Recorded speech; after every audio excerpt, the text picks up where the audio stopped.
am recording? as well. Cool. Alrighty.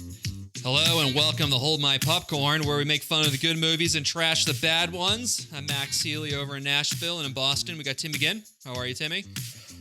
Terrible, Max. I'll tell you why. The Red Sox are worse than I expected them to be, which is almost impossible because I expected them to be terrible. But they are exceeding expectations and are terrible squared. So that's about how I am at this point, Max. Yeah. Cool. Yeah, Sox are going to be fun this year. They're going to be one of like the 5 teams that don't make the playoffs. Exactly.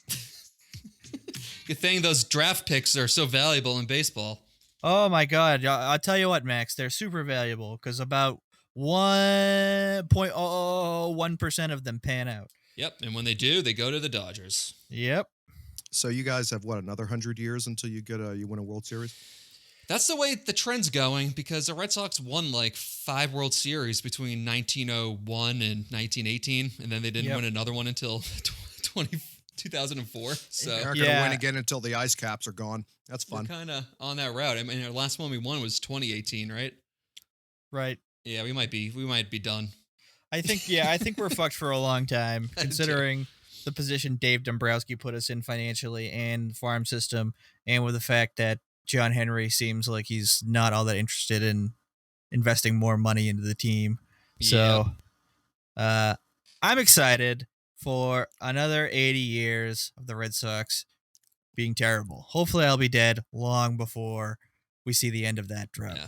Fingers crossed, Tim. Just kind of happy that the porn industry is just going to step in to take over where sports left off, since they're probably just going to be canceled for the next 5 years. So that's good. They're going to step in. They're going to step up. Great. And over in Sacktown, California, we got John Anoshak. Good morning, John. Morning. And since it is morning, you told me that I had to record in the AM, and, I'll do it, but I just want to be open with you. It doesn't mean that I'm going to fucking like it, Max. And I don't have to. What time is it there, John? 6 in the morning? Yeah, as far as California time goes, definitely. It's 11:24. Nothing's open yet. The economy doesn't actually start here until about 1:45. Right. Understand. Pacific time. Yeah, except for pot stores, because you're all stoners, right? Oh, exactly. Yeah. No, everyone knows when their local little shop is open. 10 a.m., I think, for me.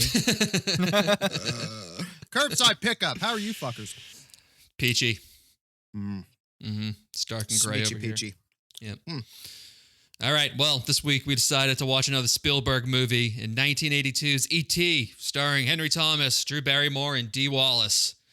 And before we get into it, I personally hadn't seen this movie in like 25 years. So when was the last time that you guys had seen it? I'd say the same. It's not since a child. I felt like I watched it on acid, is like how surreal it was for me to watch it, because it was the only comparison I had was like my small child self to now my adult self. So I'm like, all of this, like the memories of it just seem so dreamlike and strange. It's awesome. I've seen it in the last 10 years. I had like an adult, I was relative like adult experience with E.T. So I kind of like knew what I was in for. Okay, cool. Well, I mean, speaking of the acid, John, I mean, the movie doesn't help too because it has such like a musky filter. Like everything's kind of blurry and smoky. Yes, no, there was definitely Spielberg had a mist fetish with this one. Like in everything, there was always lots of dust that didn't need to be there. Well, I mean, actually, it all worked actually, but so lots of dust, lots of steam, lots of mist, lots of fog. There's even one scene where like the main character, the boy, turns on the sink, and it looks like he's getting a full fucking shiatsu facial out of that shit, dude. I was like, whoa! I mean, he's got like a solid wall 4 foot wide of just steam pouring out of this sink. I was like, okay, Spielberg, we get it. Vapor, it's the new thing. Vaporwave. Honestly, like I know the same thing, and I know like this is a movie about aliens, so I mean I shouldn't be too literal about things, but they were in Phoenix, Arizona, and like every once in a while they just seem to be transported to the Pacific Northwest. They were in California. Yeah, they're in outside of LA, I think. Well, either way, what's the difference? Yeah, actually, that's a fair point. Both of them are dry and on fire most of the time. So I think it was filmed in Phoenix, though, because I watched a Steven Spielberg documentary the other day, and it was in Phoenix. Huh. So yeah, That's you're weird, very but right. yeah. At the beginning, it was kind of jittery. It's like we go from a redwood grove into arid shit, like basically arid shithole. It's a desert, and then back into Pacific Northwest, lush. Like even the soil types are different. It's like we go from sand, well not sand, but just like desert dirt to mud. That doesn't happen. There's never been fog in LA or Phoenix, so I don't know why there's tons of fog in this movie. No, the smog killed all the fog. Yeah, exactly. It moved the fuck in. It's like Turf rock, wars. paper, scissors. Smog trumps fog. Yeah, basically. Yeah, but it's great because it when the sun hits it just right, you get these, at night when you're going down, these beautiful greens and violets, and colors that can only be created by toxic chemicals. So you got to Or take LSD to bring it full circle. There we go. Mm. Max, save us. Okay, yeah, I was just reading. I think it's all in L.A. Tim. Well, then Steven Spielberg told me the wrong thing in his own fucking documentary. Oh, jeez. Yeah, so sorry, everybody. Max is a little bit defensive because Bill's coup failed. So Bill is dead. Max killed him. So now he's just feeling a little bit defensive. He has to defend himself in every way, I didn't kill him. He's just in a re-education camp. That's why he's in Maine. Oh. Yep. All right, should we get into it? Yeah. Yes. Cool. Movie opens up like you're in line at the Universal ride as you're in these woods with these ET aliens doing some alien things like taking plant samples while ET just takes in this beautiful painted suburban landscape. But then a few cars pull up and poor Teletubby ET is left behind. I just love the sounds. Like I've heard a cat in heat make these sounds before. So Max, I kind of hope that you figured out where the sound effects, because it's, just running. Also kind of fun, like as a child, not noticing that they basically put the ET model on a, little miniature, rail track so it could run, because you don't see it, running. It's just kind of zing. He sounds like Goebbels fucking in Inglourious Bastards. Still simultaneous. Like that is the most pathetic scene ever. It's not. It's like honestly, it taps into something like Primal as a Man, where you're like, is that really what we're like? The What answer is yes. Yeah, and it's like, oh god, we're gross. But anyways, back to E.T. E.T. can fly, right? So E.T. has these abilities to manipulate the physical environment and teleport himself through it, essentially.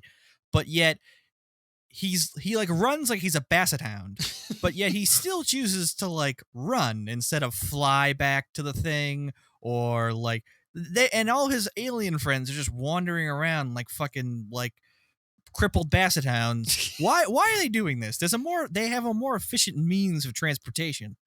They walk and run like they have their pants around their ankles. Yeah, exactly. I think the whole thing is actually just a metaphor for men. It's just how ugly we really are, but we're still lovable. Doesn't make any sense what we do. We just kind of wander around and stare up at shit, and it's like, oh, it's a tree. And then, we get lost and our wives have to come find us, somewhere in a middle of a giant department store. Back to E.T. Well, meanwhile, you're introduced to little squeaky-voiced Elliot, played by Henry Thomas, who freaks out after something throws a spaceball back at him in the shed, but everyone just assumes it's a coyote. So was that like the first film version, where you throw a rock or a ball into a scary room and something throws it back? Was that like the first instance in modern film? It almost seemed, because it was also still a little bit creepy. I was like, oh, it's a beautiful shot. Like the set that they're on with the fake moon and the the fog and the lighting. Like it looks really cool.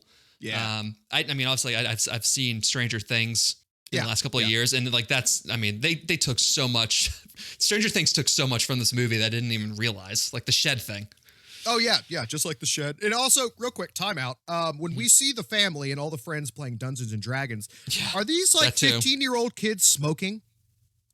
I think it's just that fucking filter. Everything's just so goddamn smoky in this movie. It's it looks like someone's just got a lit cigarette or cigar just sitting on the table. And I'm just like, these kids are 13 years old. And mom's not smoking. So what the fuck's going on? It's not an ominous way of shooting it, but it's sort of it's laying the groundwork for the fact that there's like a cloud over this family. There's like a cloud over them, because that's where I'm coming from. Because this family, oh boy, they are fucked up. This is the first instance of the fucked upness of the family. Hey, someone threw a ball back out of the shed at me. It's a coyote. Coyotes do that all the time. Coyotes don't have opposable thumbs. Coyotes don't do that. Let's say, best case scenario, there's a person in your shed, right? You probably should check that out, because most of the time, people in sheds at night are there for nefarious reasons. So don't brush that off as a coyote, you dumb fucks. Oh, my husband left me, so I'm just going to say coyotes are throwing balls at my son. Okay, you need some professional help. This mom is fucking terrible in this movie. Yeah. I thought that the candle, like maybe the light, like the smoke was just like her getting some new like incense candles that she got from like her divorce party with all of her girlfriends or something. Right, but, right. Wait, divorce parties are a thing? I mean, they might be for rich Southern sure California women. Yeah, some circles they are. That is true. Yeah. That said, she was kind of a MILF in this. Oh, Yeah, dude, smoking. Well, you see one of the boy's friends, try to like go and be like, tss on her butt when she's putting the dishes away, and like the boy's like, no, don't you degrade my mom. So she was a scare queen. She was in The Hills Have Eyes, the original. Really? Yeah, she was in that, and then hold on, I gotta find it real quick. She wasn't a really good actress, but. I enjoyed it, and spoiler alert, really, my least favorite character in this entire movie is the absentee father. So, all right. I agree. Another thing that also came out of this Steven Spielberg documentary that apparently is filled with lies. Steven Spielberg wrote this movie as like he was going through. I don't think he was going through a divorce, but he wrote it as like a catharsis, because his parents got divorced. And like he was still dealing with all those feelings, even like 10 years on. Well, that is interesting. That makes sense, because there was that weird subplot. Well, not weird subplot, but like the very small subplot about the mother still being very upset about the whole thing, and being upset that the father went to Mexico because apparently he doesn't like Mexico. And I was kind of like, well, like Mexico. He doesn't like Mexico. That made me feel bad. I was like, I was emotional that night, guys. Okay. I don't know. All I know is that parents, like dads, when there's a divorce, and dads who just kind of like disappear from their kids' lives make me furious. Yeah. My parents are divorced. My dad definitely did not do that. I want to put that out there, but in case he listens to this, which I know he never will, I'll make sure that never happens. But it's just a terrible. Like, you have to be an absolute shithead to do that. Yeah, he definitely left with the secretary too. Yeah. Spielberg should thank his parents for getting divorced, because I don't know what the fuck he would make for a movie if that never happened. Seriously. Also, I looked this up before the show too. His parents got divorced when he was 19. I know. What the fuck? That's not so bad.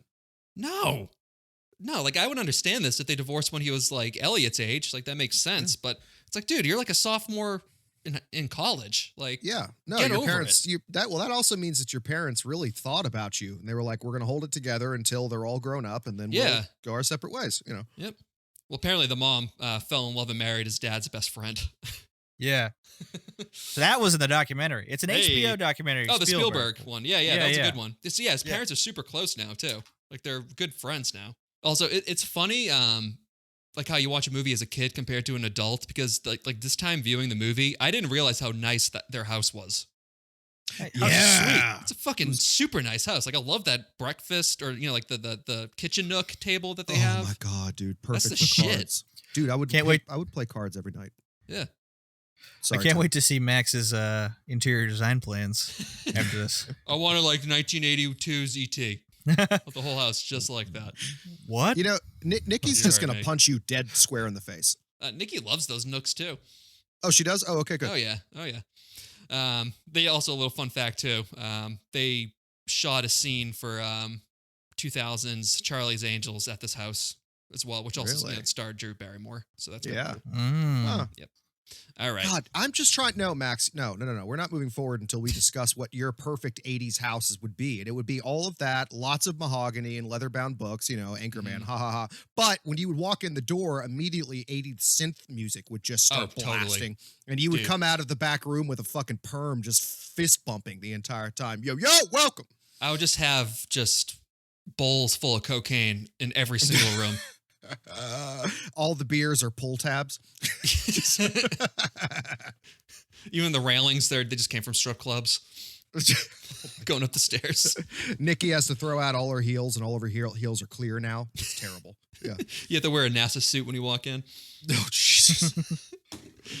All right, so everyone brushes off this coyote thing, but not old Elliot, who decides to walk into their backyard, Southern California cornfield in the middle of the night to investigate, just like Mel Gibson in Signs. And oh shit, he finds A.T., who then panics and runs away.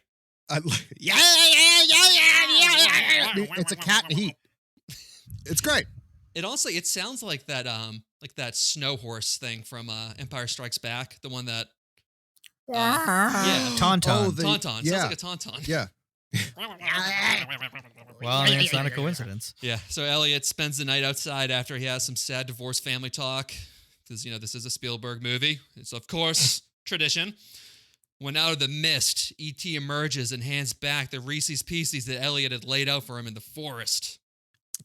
I really laughed like the kid. He immediately he sees him come out and he's like, "Mom, I can't get it out, Mom!" Just so petrified.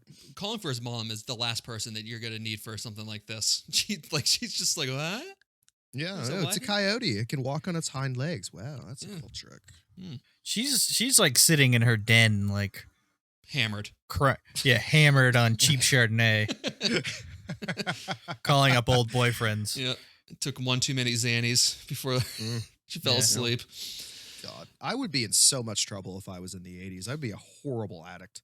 Yep. Oh yeah, you'd be all in the lewds, John. The lewds.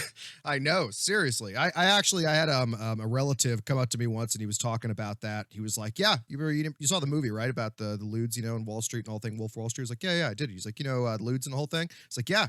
He goes, I was like, "What do you remember about him?" He's like, "They were the fucking best thing ever." And you want to know what, John? I was like, "What?" He goes, "You're never going to have any." We took them all. Yeah.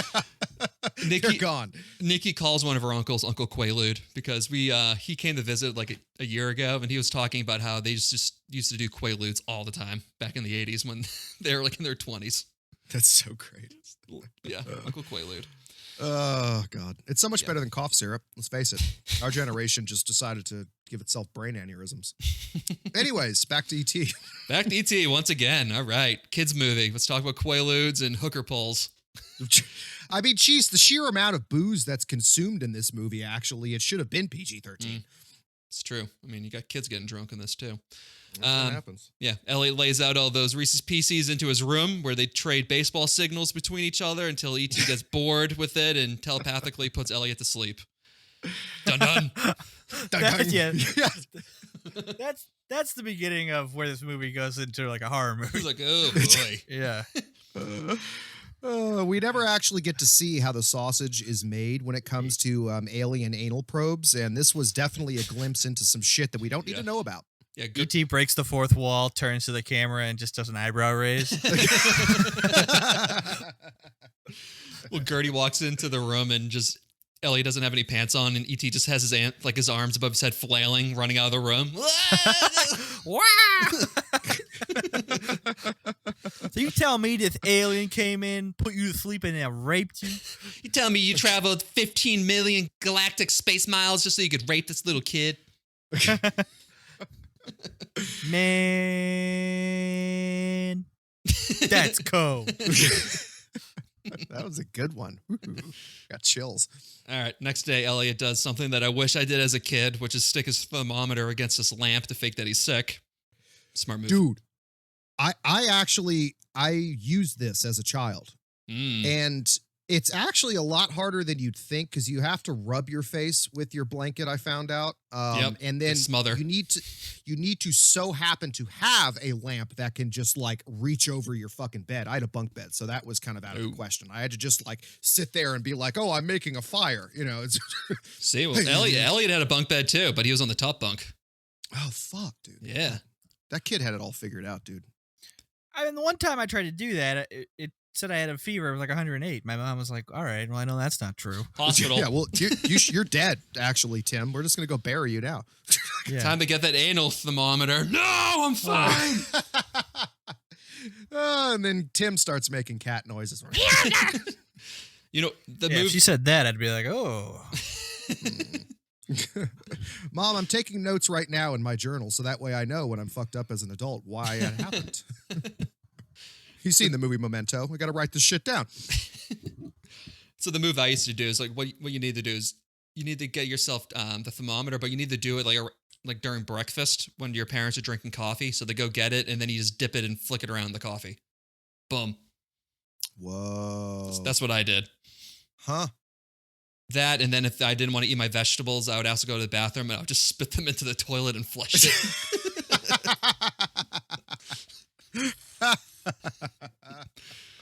Okay, we need to have a bit now about like with children movies like this the shit that they do that is genius that we need to pass on to the other generations. Or at least pick up on when you have kids. Yeah, I mean this was like literally like the deleted scenes of like Ferris Bueller's Day Off. Like yeah, right. I loved Elliot's room too. Like the whole house is the shit. Like he has all those TIE fighters and he's like showing him his Boba Fett toy, which was already a cool thing in 1982. And his fucking blinds are rainbows, so he's got colors and shit. Like that's badass. He's got cool chairs. Also, the closet, dude, that him and his sister share is badass. It's fucking awesome. Gertie's room's really cool too. She has like the lamp that's the sun. It's like that's fucking awesome. Like I want that. This place is great. Yeah, he's got like a full like workbench, like tool shop thing going on, you know? Yeah. He has a bigger room as like a fucking 2-year-old than I had when I was like 18 in my parents' house. His room is bigger than my apartment, for fuck's sake. Well, come on. So we can be sure of one thing: that Dad's paying alimony. There's that. He might be in Mexico, but that's why he's in Mexico. It's cheaper, right? After this, Elliot introduces E.T. to his brother Michael and little sister Gertie, played by Drew Barrymore, who just storms in and freaks the fuck out, causing E.T. to panic and freak out as well. I feel like this is Drew Barrymore's real life. Just bursting into rooms, screaming, and everyone's like, that woman's insane. And then writing her off for another 10 years. Poor Drew Barrymore. Checked into rehab when she was like 11. What? Yeah. Yeah. She was a drug addict when she was like 11. Yeah. I had no idea. Oh, yeah. Oh, that's a shame. Yep. Huh. Well, I do have to say the interaction with Drew Barrymore and E.T. like in every scene, especially like once like the mother comes back real quick and then like, you know, like the older brother like grabs the, you know, the younger sister, brings her into the closet. She's still screaming and you just see E.T. just running into the closet with his arms up as she's being pulled back. It's so fucking funny. It's so funny. It's so comical. Great. Yeah. Or like the dog when E.T. meets the dog the first time. Just It really is like Goebbels. Do you think that Tarantino used this and just like kind of remixed it and that was Goebbels' sex noise? I mean, if we're gonna be honest, like the Goebbels character just looks like a skinny E.T. Yeah. It's all rubbery. You know? Yeah. Yeah. He's got enough skin wet. folds. Oh, God. Yeah. He's got to glisten to him. Ugh. Yep. Do you guys think there's E.T. porn out there? Oh, definitely. I don't want to know. I guarantee it. Let me look it up. I'm just kidding. I'm on my work computer. Perfect. All right. And then E.T. shows the kids that he's not from this planet by spinning these balls in the air that I guess makes, Elliot freak out or something. I guess he somehow just telepathically connects to that with E.T. I didn't really get that scene why he started yelling. Dude, E.T. like took over Elliot's body. Yeah. I mean, listen, I'm all for affirmative consent. I didn't hear Elliot say yes to that, okay? That's a real dung-dung. So There apparently is E.T. the Extraterrestrial full porn movie with over 250,000 views and a 97% rating. I'm not hitting play, but there's some stuff. There's some shit out there, ladies and gentlemen, that no one needs to know about. Oh my God! Now I'm on a Madame Julia free live web. No, God, fuck off. No. Okay. E.T. Bone Home. Yeah, that could be the title of the episode if you wanted to. Yeah. Just a trail of just destruction after that fucking extraterrestrial cock comes to town. Yeah, Crystal Skull fuck followed by ET porn. It's great. It's great. I mean, usually, I'm on the squirrel bird porn train, but I'll take some. You know what? They talked about that in that movie District 9. Oh yeah. Interspecies prostitution. So the line by Drew Barrymore, "I don't like his feet," was improvised because she actually just put her head under the table and saw the wire sticking out of ET's feet. They just kept it in. I loved Drew in this. She's so good. So fucking good. I mean, everything, and then even I guess directing a child actor, like she didn't scream too much either, just enough. You're meeting an alien, so you're allowed to scream, but it wasn't too much. And then just so cute. So cute. Oh my God. I remembered her being in this movie more than she actually is. Yeah. She's not really in it that much. Yeah. But cute little... I hated her. I hated her. She's a dumbass. Stupid ass 6-year-old. Yeah. No, honestly, for a 6-year-old, she's a dumbass. All right. E.T. also heals a pot of dead flowers. That'll come back later. But Elliot, he got out hold on. Let me just see what I wrote down here. More great sound effects, though, when he heals the flowers, and he's like, and he goes back to reading his fucking magazine. They're all very cute sound effects. Yeah. They're very endearing sound effects. You know what I mean? Yeah.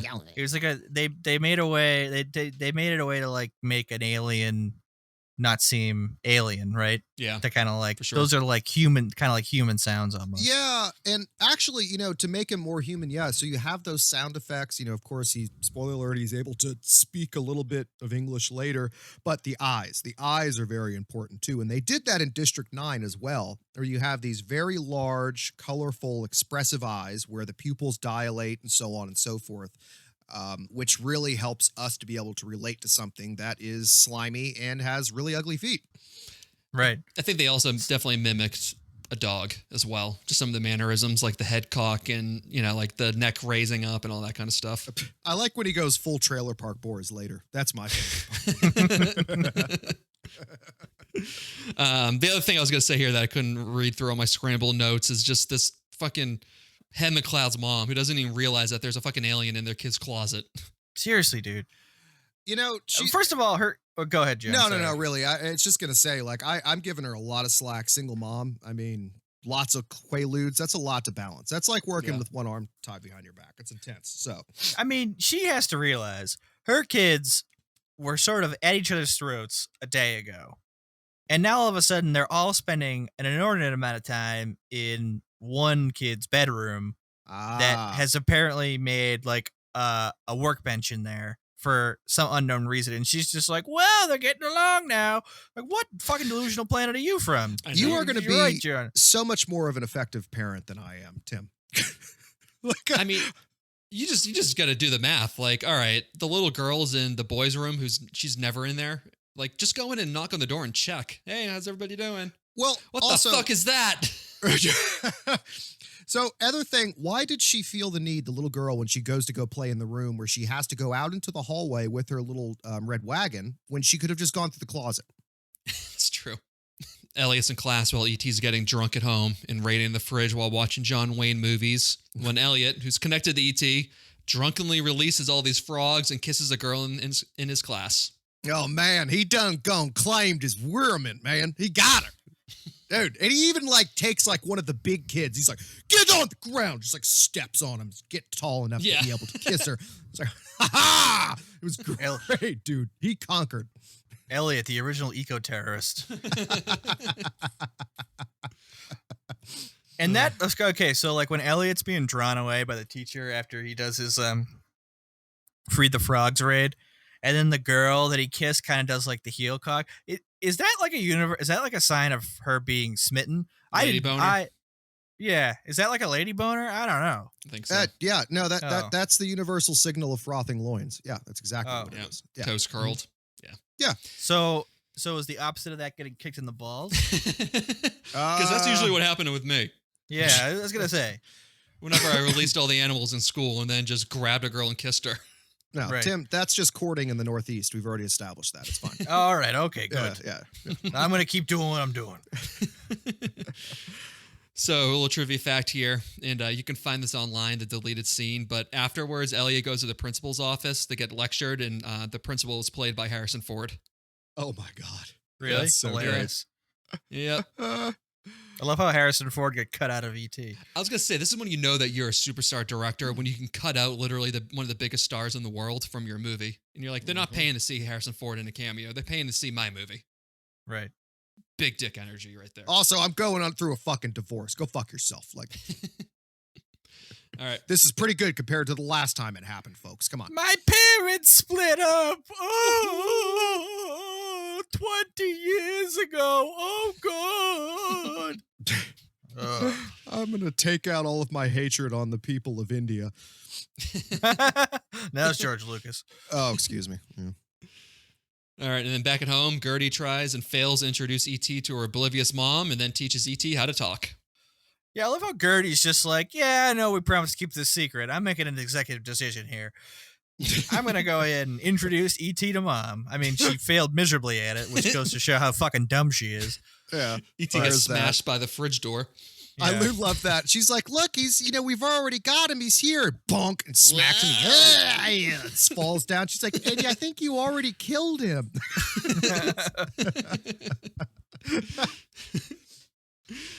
But yeah, I just love literally like Trailer Park Boys, like, version of E.T. just walking out from behind the television, just kicking the cans out of the way. He's got like a plaid shirt on. It's open. Like, we've all been there. We've had that morning. I also like how the mom picks up the cues of like, she got the phone call saying your son's drunk in school.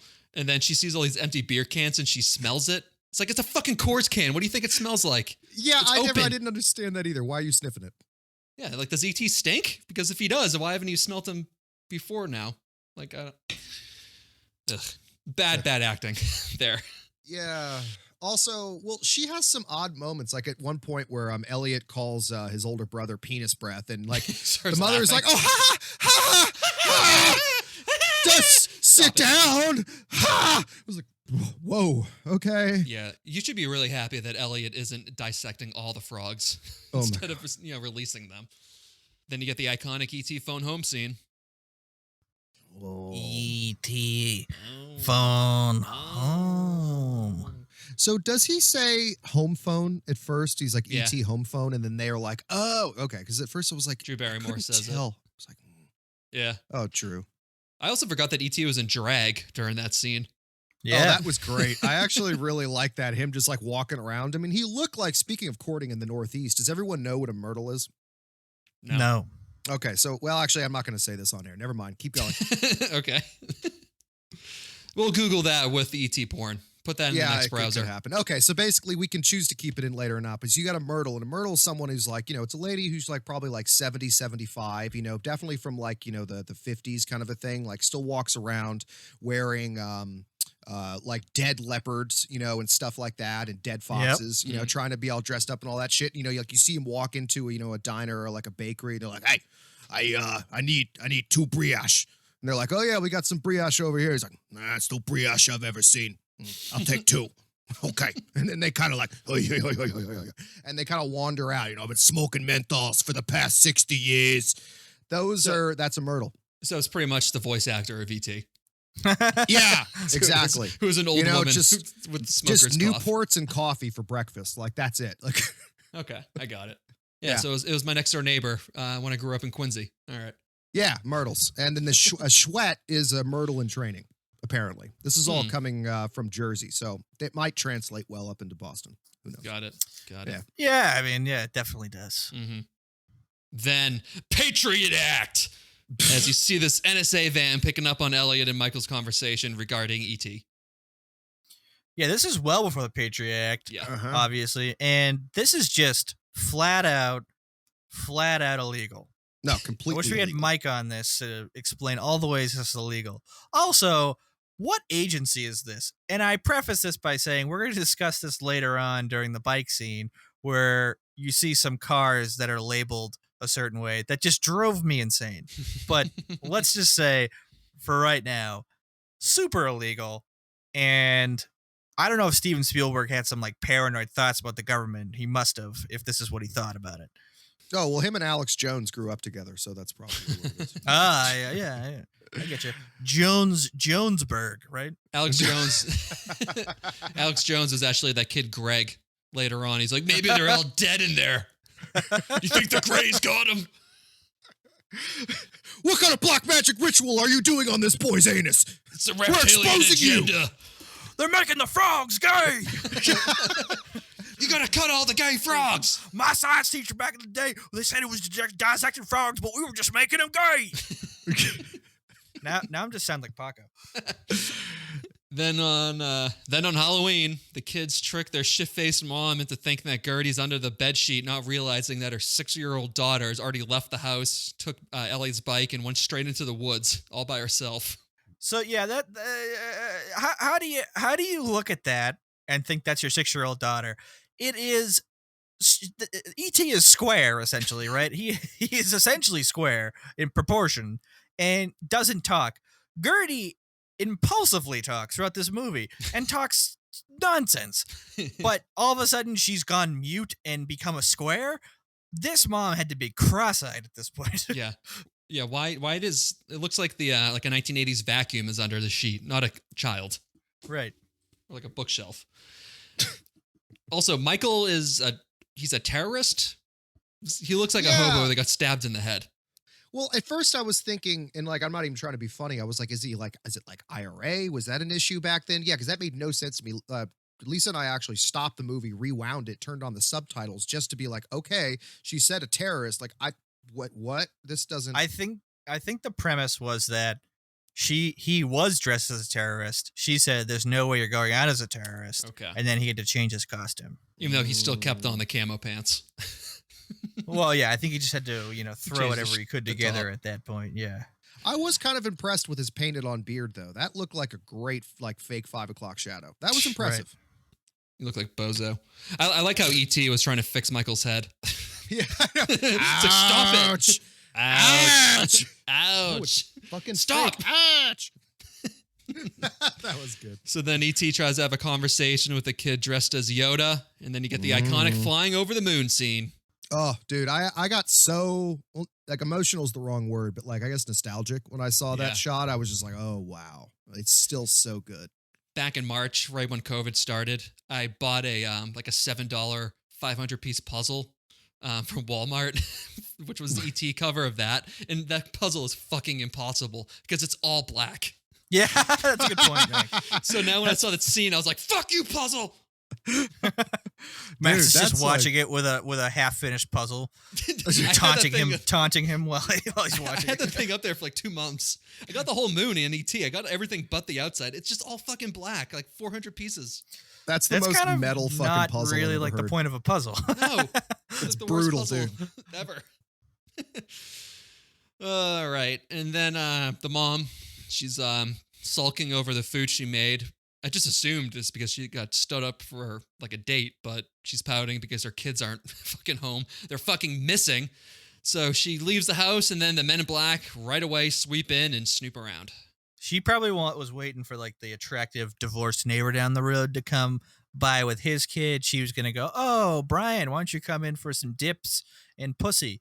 And then what she found was that Brian showed up to the door with the other divorced neighbor, Lindsay, who lived next door, and she got very upset. That what I can bitch. imagine. Yeah. Where are my Quaaludes?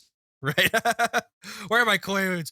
I'm gonna go drive my Audi, try and find my kids. Whoops, I ended up in a ravine. Mommy needs her vitamins. She was like heinous faced by the time she got in that car. She was fucked up, dude. Yeah. Like there's different time. Back then, cops would just bring you home. All right, come on. Man, why are you driving like that? This is Halloween night. Oh, I'm all fucked up on Quaaludes and all my children are missing. Well, she is white. Just drive her home. Yeah. Well, don't worry about it. It happens all the time, ma'am. Happens Yep. all the time. It's crazy white bitches just freaking Can out I- on Halloween. Can I grab a beer real quick? Yes. Okay, thank you. Do, do, do, do,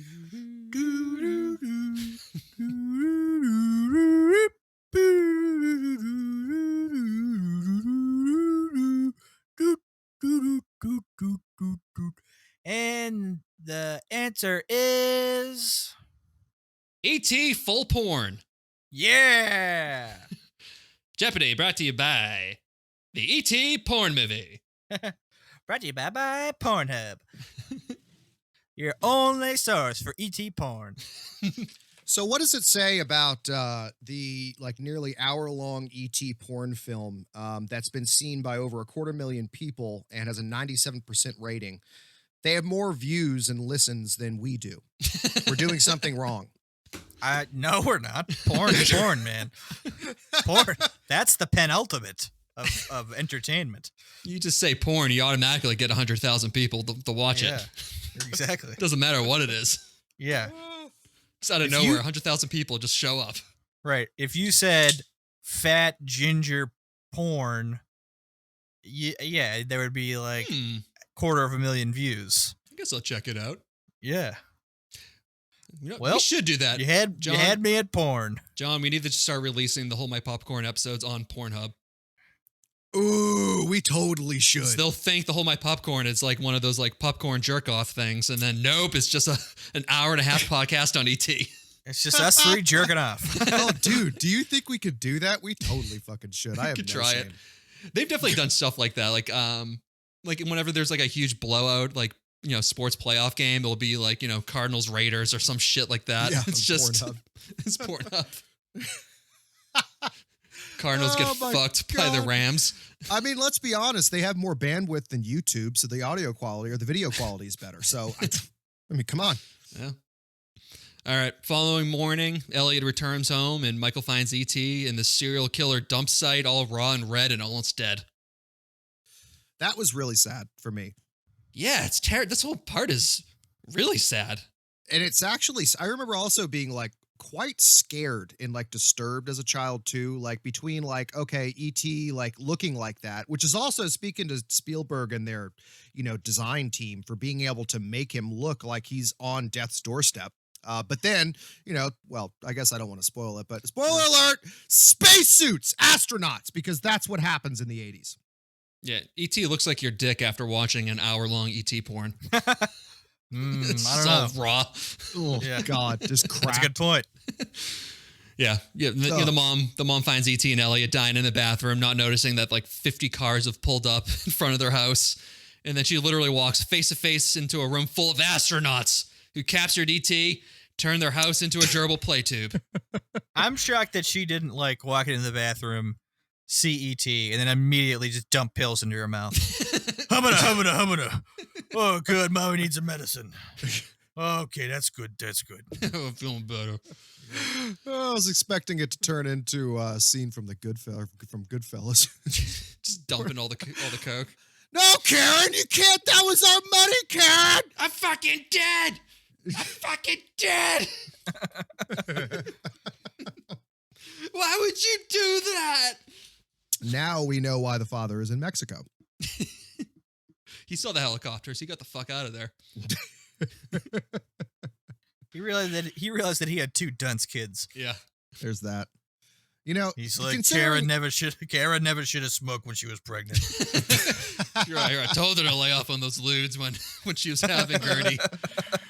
Oh my God. And then you're introduced to the key man, who I don't think we've mentioned at this point, who tells Elliot that he found the cell phone that E.T. made and he wants to help save the alien's life, right as E.T. separates from Elliot and dies.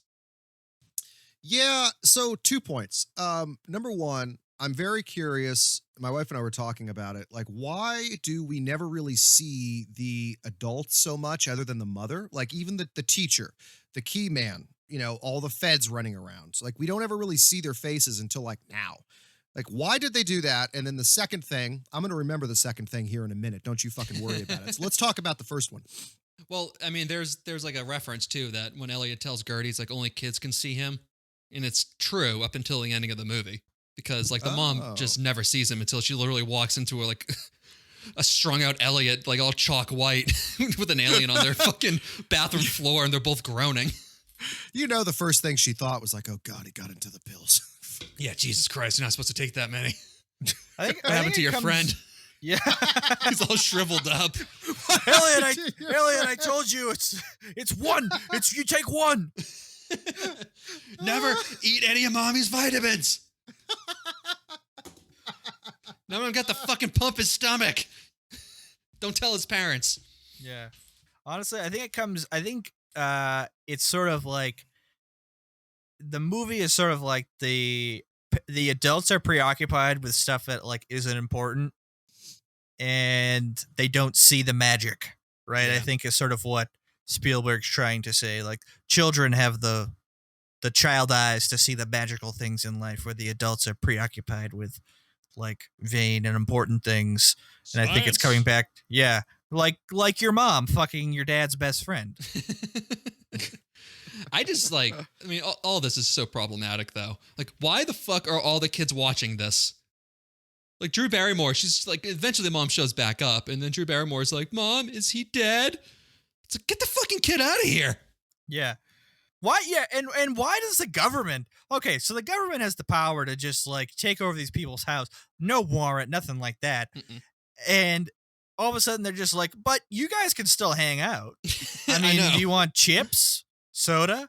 We want you to be comfortable. It's like, what's happening? It's such an interesting thing to see. Like, that's the depiction, like, of the rosier depiction of the federal government. Like, yeah, they can still rock your shit, but it's okay. We're polite. These days, well, I mean, look at Portland. Yeah, these days they would just dissect E.T. when he was still alive and also kill Elliot. Right. We need to see if there's any of that alien inside just this kid. They wouldn't have punched Peter E.T. in the Coyote face. being in there like a dad. No, kill the boy. Yeah. First Kill thing the we need- boy. He's seen too much. First thing we need to do is kill the boy. Kalima. Seriously, no, they would have screamed Kali Ma, like, and then they would have ran, found the dog, shot the dog just because, and yeah, then Dog's dissected name's him. Indy. Yeah. Dog's name's Indy. That's good. Fuck the mom. Yep. Ooh. I mean, the whole thing's disturbing. John. Ooh. Ooh. Hey. Ooh. All right. Hey. We got a sequel to the porn E.T. movie. E.T. Strikes Back, Part 3. I mean, the whole thing is just it's just brutal. And then also, like, you know, Elliot, he's all sad. And he's like, you can go talk to him. He's like, they're just going to cut him up. It's like, Jesus Christ. Yeah, the kid already knows. I know. It's like the kid doesn't even have the internet. Like, the kid did not grow up this fast. Like, we grew up that fast. Yeah. Dissection, dude. It all goes back to the dissection stuff. Yeah. Yeah. True. So, did you guys dissect live animals? We just had sharks that were dead. No. I don't think we ever did any of that. I think we did sharks, Max. Did we? Yeah. Maybe I wasn't in that class. Wasn't that like, was it an elective or something? I don't know. Who Yeah. cares? I don't really remember, to be honest. They always put me in the slow class. I don't think they gave the dissected animals to the slow kids. They gave Tim the board game Operation. Yeah. Here, play with this, you dumbass. All right, 10 buzzes and you get a B. I do have to say, I'm pretty fucking happy that we don't try to desensitize kids to slaughtering animals, you know, No at shit. age 6 anymore. Like, Yeah, what that's the just fuck? a bit much. Like, I get it if you grow up and your family is in a business where you have to do it, but like, we don't need to teach the entire populace how to be okay with just fucking killing some shit. No, Just because I want to see what its guts look like. Like, fuck that. I know. Keys, I let's. disagree. That's what fishing's for. No. So don't get me wrong. So there was one time, Tim, you and I are going to talk fishing here for a second. Max, he's just going to go and touch himself. It's I'm be just okay. going to just edit this out later. So I was fishing on the Chesapeake Bay with a Frenchman. Max has met said Frenchman, and we were catching bluefish, and they got teeth, and they're fucking mean fuckers. I know bluefish very well. Yeah. 5 minutes later. It's still better than trying to take a fucking croaker off of your hook when its spines go through your fucking hand. Oh, Anyways, oh, dude. Talking E.T. Back to you, Okay. Max. So Keys lets a heartbroken Elliot have some one-on-one time with the dead E.T., where he tearfully says goodbye. But wait a minute. That plant inside this quarantine room full of people wearing astronaut suits comes back to life. Oh, shit! E.T.'s alive! And how did he come back to life? Just because his spaceship's close? So Yeah, it needs to be by his people, I think. I was reading into it. I think it's because E.T. is used to the cold. Like, they found him out by the cold water when he was, like, dying. And then they put him in the cold chamber, and then he came back to life. Oh. I think that's what it is. That'd be my guess. So he likes the cold. Yeah. Mm. He's from space. Right. Yeah. That's the only... Space gardeners. It's a very unsatisfying answer. No, I mean, yesterday, me and Nikki were both like, did he wish him into coming back to life? Like, what the fuck is happening? I thought that he just needs to be near his people, and that lights up his chest and shit. Like, he's basically a cosmic Care Bear. I thought that's kind of what it was. Is that he just needs to be near his people, because the second they started getting closer after hearing his distress signal, then his chest lights up, because his chest would light up when he was next to others of his kind. I don't understand how that works, other than, I mean, let's face it, they're in the Star Wars universe, so it uses the Force. I don't understand how the Force works. I mean, we'll get into that in trivia, but it's it's weird. They don't explain that well. They also do not explain well. And it's fine. I mean, it's okay. I mean, like, you can't explain a psychic, also biological psychic connection between a child and an alien. So to other children who are watching the film, but they didn't really explain that connection. Like, when E.T. gets really scared of something, all of a sudden you'll have Elliot go, ah, or he's like watching a movie about kissing, a broad. So then, okay, Elliot goes and kisses a broad. Yeah. Aliens. That's the answer, John. Just like last week. It's just aliens. It's just... That's it. You don't need to explain it. He's a fucking alien. Yeah. They don't work like you us. also don't need to explain the porno either, so... Yeah. Well, we already did that. All right. Then I think it would be funny if this same story happened in Russia. Because it would basically be a 5-minute long movie. We saw alien and we killed it. Yeah, and then he's just on a stick. We went to drink vodka, and the movie is over now. We dried out and we turned into powder. We put on our cocks, and it makes them very strong. Vascularity, yes. Perfect. Alien has warm light inside of chest. Cut it open. Steal light. Kill Americans with it. Use light for bomb.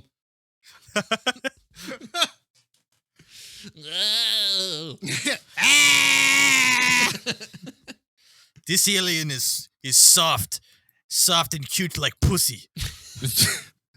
Even makes sounds like it sometimes. We Russians want hard alien. All right, then Michael and Elliot jack the alien morgue van. Oh boy. That leads to the another iconic bike scene where the kids outrun the cops and fly into the woods. I like the part of this where Steven Spielberg goes and shows the shotgun cock. Yeah. Like, what are you gonna do? Shoot these kids? Yep. Come on, that's Shoot fucking the ridiculous. Boy. And second of all, okay, here's what I'm getting about the car. The cars were labeled federal government. What agency is that? The federal government is made up of hundreds and hundreds of different branches and parts and agencies. And they're all kidnapping people in Portland right now.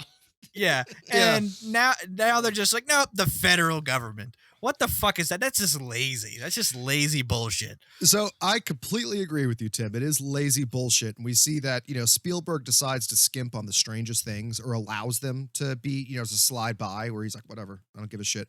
But true story, if you walk around in DC, next time you're visiting and you're near the Capitol, you will see occasionally cops walking around, and on the back of their federal police, on the back of their bulletproof armor, it says, I shit you not, secret police. Not so much of a secret when wait, right? It's a secret police. I am not kidding you, and I don't know. There are a lot of weird like offshoots of federal police forces that are there. Like, for instance, like the Capitol Police Force is federal, and they're cops through and through, but they're federal. And there's all these offshoots of that kind of shit in DC that's just so strange. But yeah, I kid you not, secret police. Yeah, what is this, Cold War Berlin? It's weird. Yeah. Well, you can also see we're really bad. We're really bad at doing secret policing.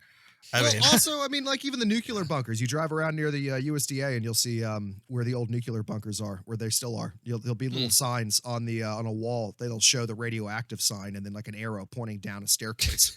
It's crazy. It's crazy, dude. I wonder what's down there, Yuri. All right. Yeah. Also, like the kids over the sun, not as iconic as the moon shot. No, not nearly as good. That didn't work. Yeah, and also the moon just suddenly just was drinking too much and got jaundice. So it's weird. Just turned yellow. Okay. Yeah. All right. Then that night, E.T.'s ship lands with E.T. saying goodbye to each of the kids one by one, leaving best for last, where Elliot and E.T. both ask for each other to stay.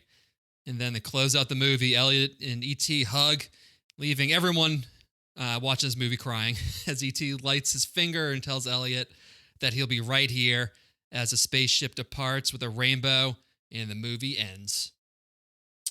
And then Elliot, you cut scene to Elliot in a shrink's office being like, he said he was going to be right here. I didn't know he'd mean it literally. It feels like someone's inside of me.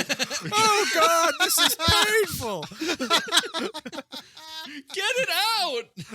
All right, son. I'm going to prescribe you something that we like to call Quaaludes. Oh, Mom's vitamins. Oh.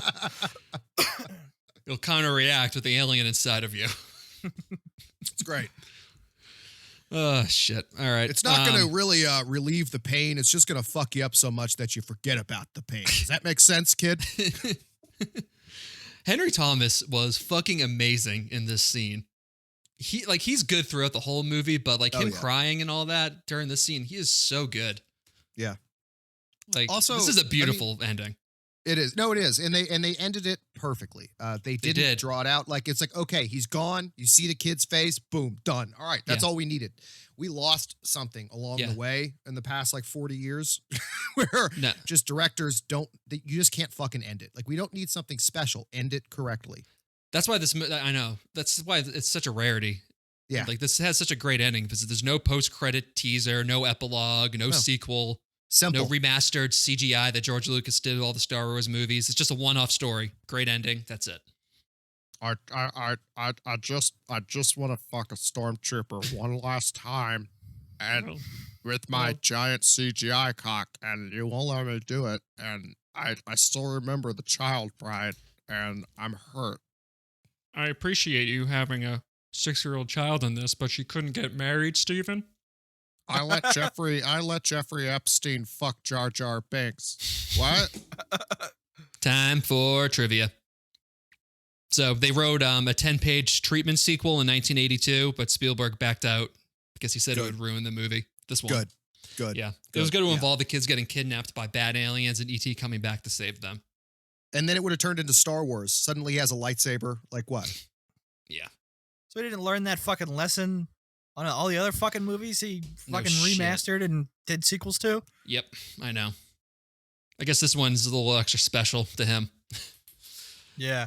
Yeah, probably. They kind of fucked over Jaws and Jurassic Park, so maybe I'll just leave this one alone. People seem to like it. Dude, someone's going to buy the rights. We're going to have a sequel in probably 15 years.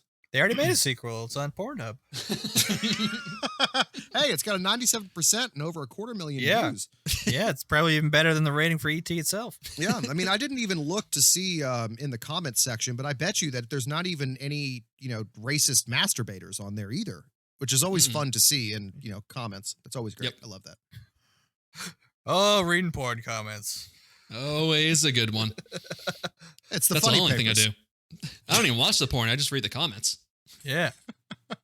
I also go to Hooters for the wings. Going back to the trivia, so Henry Thomas won the role during an improv audition where he just burst into tears. Actually, I watched that too, and you can hear Spielberg behind the camera just go, "Well, kid, you got the part." Whoa, that's cool. Yeah, it was also on the this new documentary called Showbiz Kids. This Henry Thomas is in it, and they show the audition there too. Oh, that's he just fucking crushed it. Speaking of auditions, Peter Coyote, who played Agent Keyes, got the role based off a botched Indiana Jones audition read because he had come in for the Harrison Ford role, wearing a fedora, trying to show off to the producers. And then the second he walked in to read his lines, he tripped on all the light wires and then fumbled through everything and just fucking just like did terrible. bombed. That's great. Which Oh, is that's hilarious. Because then, the next year, Spielberg's like, who would be good as that agent is that guy who did a terrible audition of Indiana Jones. So he got it. And then, speaking of Indiana Jones, Harrison Ford played the principal. And then also Harrison Ford's ex-wife wrote this movie, with a majority of the movie being written on the set of Raiders of the Lost Ark. Huh. Really? Yeah, they were dating at the time. They got married the next year. Yeah. What's her name? I forget. They're not married anymore. I mean, he's Tim, you're married. not allowed to research that. Harrison Ford's ex-wife. That's her name. Yep. So, do you have any trivia on the Reese's Pieces deal? Like, wasn't there they went after every? Well, I'll let you do it. if you have it. They wanted M&Ms, but the Mars company declined because they thought ET was too ugly and would scare kids, which is a big What? mistake. Honestly, yeah, dude. what fucking morons. I know. Reese's Is Pieces the wouldn't Mars exist. company from Pennsylvania? Or is that Probably. Hershey. I don't That's Hershey. trust rectangular or square states, so probably. Yeah. Because that's good, John. Because I was just about to say Pennsylvania's worthless. Yeah, no, it's fine. I mean, I married into a Pittsburgh family, and that's okay. I keep Pittsburgh separate from the rest of Pennsylvania, just like Baltimore separate from the rest of Maryland. Yeah. The thing about Pennsylvania is that half of it's the fucking Midwest and half of it isn't. Make Yeah. up your goddamn mind, you fucking weirdo state. Yeah, luckily Tennessee's just a trapezoid. It's easy. It's fine. We're okay. Reese's Pieces sales spiked by 65% after this movie. It's a delicious confectionery. It's very It good. is. Love It's the only Reese's. reason it exists, though. Like I truly believe that we would just have normal Reese's, which I do prefer over Pieces, but I love Pieces too. Yeah, I do too. We wouldn't have had them. And then let's see, they based E.T.'s face off of elderly people who lived during the Great Depression, as well as Albert Einstein, Ernest Hemingway, and Carl Sandburg. Sure, if they It's say quite so. the mashup. Yes, Yeah, it is. great. Yeah. Yep. Oh, it looks like 12 people at the same time, as well as an entire generation. Yep. It's art. Hey, people from the Great Depression? Yeah. Make them look like that. Yeah. Well, hold on. Not everyone in the Great Depression looked alike. I mean, Yeah, there they were did. white people, black people. Make them look like the Depression. Do it now or else you lose your job. You guys want to play the box office game on this one? Sure. Yeah. All right. How much did it cost and how much did it make? It cost $90 million to make. It made $400 million. Okay. I how about say you, John? 120 million, and it made $1 billion. All right. Well, movies didn't cost that much back then. It cost $10.5 million to make. Jesus. I'm closest. Yeah. And then on its first run, which literally lasted an entire calendar year, it was in theaters for a full year. It made $663 million during its original run, and then they re-released it in 1985, made an extra 60, and then they re-released it in 2002, made an extra 68, which was a grand total of around $793 million. Wow. So it was the highest-grossing movie of all time until Jurassic Park came out. Wow. Yep. Beat Star Wars. Pretty Jeez. impressive. I remember actually my parents tell me that I used to watch this movie on replay, like VHS. Like I would watch it, sit there, rewind, watch it again, especially if I had like a sick day. They said I would just watch it over and over and over and over and over again. So Yeah, It's so huge VHS sales too. fuck yeah, dude. But the voice actor, Ooh. What do Yeah. you think? I would be very interested for us to just get like super fucked up and watch it to like on VHS if we could find it. I wonder if all of the mist in some of those kinds of camera, like some of his, artsy flair actually looked better on a grainy VHS than it does in like, triple, quadruple HD, yeah, maybe. Interesting. Anyway, sorry. I just think it's funny too. So the voice actor of ET, she made $380 for the voice work, and then the movie made fucking $793 million. Dude, that's just like the Paramount Pictures lady, right? Is it Paramount? No. What are you talking about? You know the lady who holds the torch up at the beginning of it's one of the big movie Is that studios. Touchstone? I think. Touchstone. Yeah, the lady with the she's in the Greek dress thing. She's got the torch and the whole thing, and same kind of a deal. She got like a couple $100, and then she's been on every movie ever since Dawn of Time. I fucking hate that shit. No royalties. Well, they found her just like in the store. Like she wasn't even an actor. She was just in a camera store talking. They're like, ooh. Let's be realistic here. She shouldn't make that much money. I mean, she was just going, wow, wow, wow, wow. It's a hard thing to simulate a cat in heat, Tim. Come on. She could have at least gotten something out of it, though. Just $380. Listen, I'm sure I'm not saying she shouldn't have gotten more than $380, but I'm no, just she saying. doesn't need get to her be a guild card or something. Yeah, it doesn't need to be a millionaire or anything, but like, hey, like, you're going to have basically for the rest of your life, I don't know, a salary of like, $35,000 that would just happen every year, no matter what you do, kind of a thing, Yeah. Well, I mean, Hollywood and movie studios aren't famous for their charity. No, They are unfortunately not. No, I think the only time I've ever heard of something like them actually being nice was Paranormal Activity. Because like the actors there made like $80 the first time around, and the movie made like 150 million. So they went back and gave the actors more money. Yeah, but that's the only time I've Hollywood's ever heard that. a liberal bastion. Jeez, Liberal until it's money. Yeah, funny how that fucking works, isn't it? Yeah. All right, time for questions. Who's your favorite and least favorite in this? So, my favorite was Drew Barrymore. She knocked it out of the park, was just so cute and everything. I mean, just perfect. I don't really have much to say about it, but my least favorite, Family's Father. Enough said. Boom. Fair. I'm gonna ditto John, the Family's Father. Terrible guy. Probably doesn't even count as a character because he wasn't even in the movie, but definitely the worst character. Runner up to least favorite, Drew Barrymore. And favorite, definitely E.T. Well, I'll say my favorite's also going to be Gertie, Drew Barrymore. And then my least favorite, I'm going to say the mom, not the dad. Ooh. I don't know, though. She was hot. That's true. You got to see a robe earlier. I mean, it's not exactly Yabo's, but definitely if you're a butt man. Yeah, she got a butt. That's for sure. Yeah. And also, remember, guys, she had the short haircut.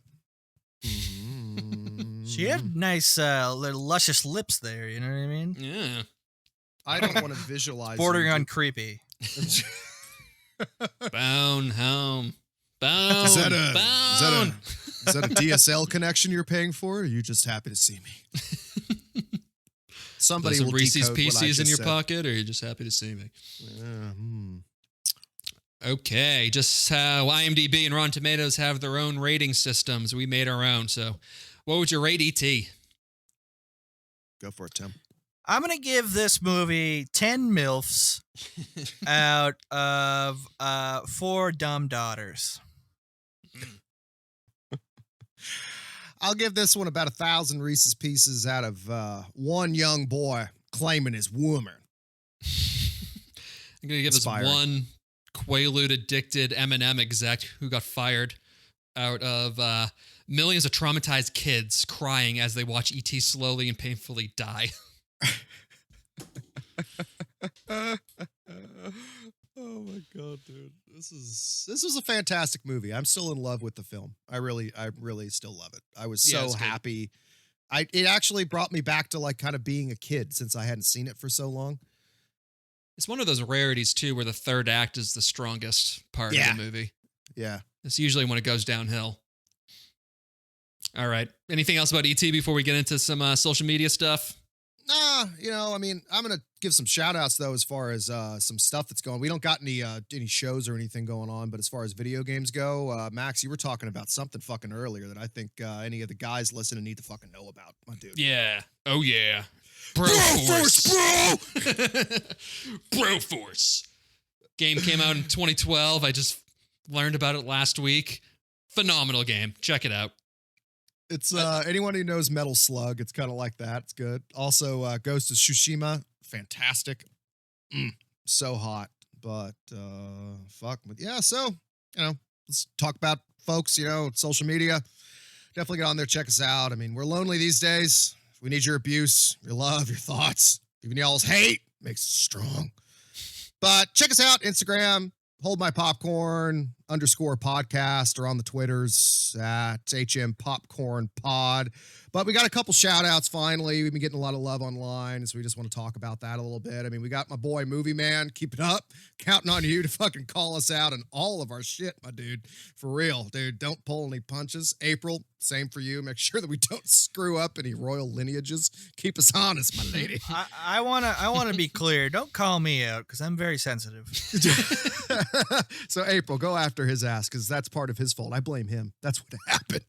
But yeah, my girl, keep us honest. But really, Kendra, thank you for spreading the love across social media. And more importantly, though, thank you for all you're doing on the front lines of the pandemic. And as an aspiring nurse myself, you're an inspiration, my girl.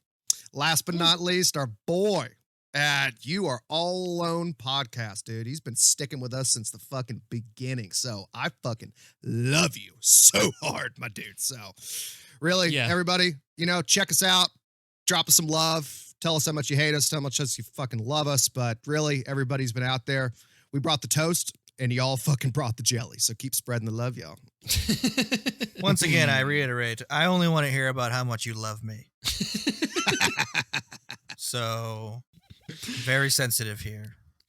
And going back to the fired execs thing that I mentioned, last week John suggested that Tobey Maguire would be a better fit than Shia LaBeouf as Indiana Jones' son in the Crystal Skull, so we took that vote to Twitter. We got some results right now. John said that if he was wrong, he'd send a video of himself hula hooping. Results are in, and barely Shia LaBeouf scrapes by with a 51%. Tobey Maguire, 49%. Wow. I cannot believe so many people thought Tobey Maguire would be better. I know. No, parliamentary procedure. This has to be won by a supermajority. Absolutely not, John. And from what I remember, you had to do it shirtless. Okay, I'll do it. Silence. God damn it. I mean, I always wanted to do a dare where I get an American, like a bald eagle on my ass, just because I always tell people and they say, do you have a tattoo? I go, yeah. Well, what do you have? I have a bald eagle on my ass. Really? Yup. Walk away. But that's the dare that I wanted, but I'll fucking do it. I'll do it. I'll wear a mask. No one can see my beautiful face. There we go. Well, that's just being safe nowadays. Mm-hmm. Yeah. You got to wear a mask over your nipples, too. Two called masks. a bikini top. It's called the bra. It's called... So yeah, I guess that I fucking lost that one. So we will have a hula hoop dance out there at some point. And I haven't decided whether or not it's going to be shirtless. I don't think anyone needs to see that. Well, there's only one way to find out, and that's going to be going to our socials. We'll have it on there at some point. Oh, Jesus Christ. Yep. Anything else you guys want to talk about before we get out of here? No. Okay. No, I don't think so. You sure? You sound like you need to get something off your chest, Tim. Well, all right. Let me be honest here. I was abducted by aliens when I was a child. I'm just kidding. I watched the ET porn. I knew about that this entire time. I was a big proponent of the GoFundMe for that porno. All right. Well, that wraps up our ET episode. We got a few ideas up our sleeve between now and our Halloween movie month, so stay tuned for that. And we'll be back next week. That we will. Good Deuces, night. fuckers.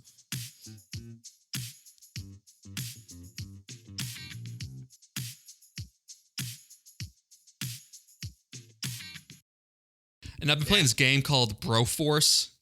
Have you ever heard of that? Broforce is the fucking best, dude. Oh my god, it's fucking amazing. Broforce, bro! It's so amazing. Tim, it's this game. It's like a scroller, like 8-bit. Like it looks like an old arcade game. It's just like Metal Slug.